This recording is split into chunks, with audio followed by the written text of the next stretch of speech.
Hey folks, Luke here. Let's talk about infrared and radiant energy. I grew up on the beach in Oregon when I was young and spent a lot of time around bonfires. And one of the things that you notice as a kid around bonfires is that when you're cold, you just get closer.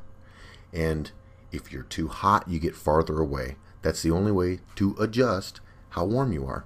You can't change your angle toward the fire, say 23 degrees, or maybe what's twice that, 46 degrees. Leaning forward, leaning back, it doesn't matter. If you're around a big hot fire, you need to get away from it or get closer to it to adjust your comfort zone, because radiant energy is very powerful and you can feel it.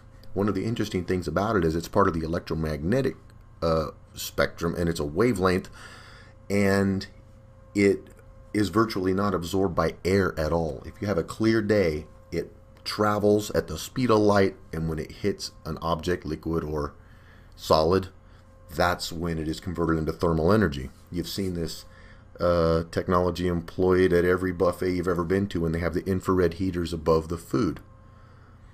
So it's something that has nothing to do with the temperature of the air around you, even though meteorology would explain air masses and cold fronts and warm fronts and this sort of thing. But if you've ever been in a tanning bed, you know that the heat from the lamps is instantaneous on the surface of your skin.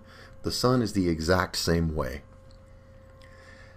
Now, I've lived in California valleys and in southern Oregon, and I spent a good deal of time in the desert. And I can tell you, when you're out in the desert, it doesn't matter. It can be 36 degrees in the morning. As soon as that sun pops up, all the warm clothes come off. Spare the long sleeves so you don't get sunburned, because it will mercilessly bake you all day long. If you've ever lived any place hot, you know that you roll up the tinted window when the sun is scorching you. It's not even comfortable. It's 93 million miles away, winter or summer. This is the puzzle. No matter, it can be 90 degrees outside, but if the sun at the height of summer is beaming on you, it's roasting you and you can feel it. And the only relief you can get in that situation is to wear a big hat and keep the sun off of your back, or maybe, you're lucky enough to find a tree and get out of the sun for a minute and realize how pleasant the day actually is. Radiant heat is awesome. It's powerful. But the sun's the same distance summer or winter. You realize in the winter time, now I was also in the military in Germany, and I got my share of cold weather too. And you can go out in the morning and it'll be 28 degrees and the sun pops up in a perfectly blue day. It can be up all day. It never warms up. Now, cold air masses, we're talking meteorology, right? That's a slightly different thing. However, when it's a perfectly blue sky, clear day in the winter, you still can't feel the heat from the sun. It's the same distance as in the summer.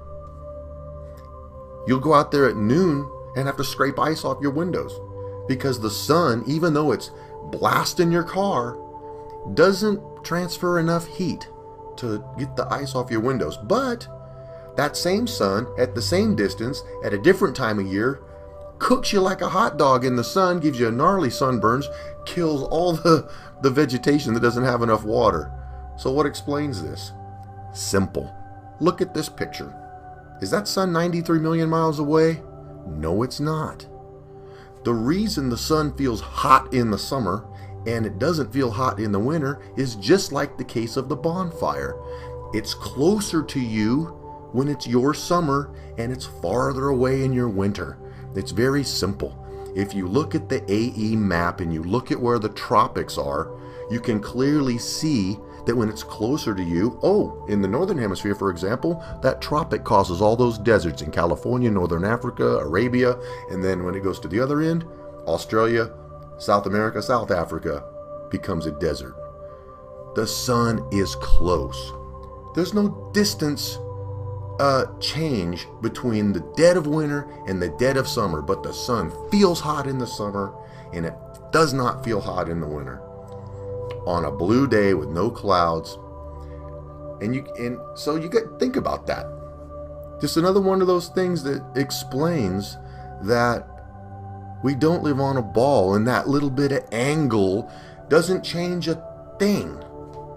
When you see the sun in your face, it is directly in your eyes. And that is what you should feel consistently, because you're still 93 million miles away, supposedly. So chew on that and ask yourself, how come my front porch is freezing in the afternoon in the winter?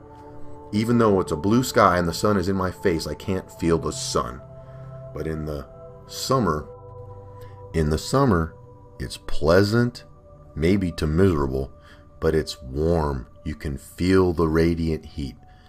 And you can't feel that in the winter. So think that one over and see what makes sense to you.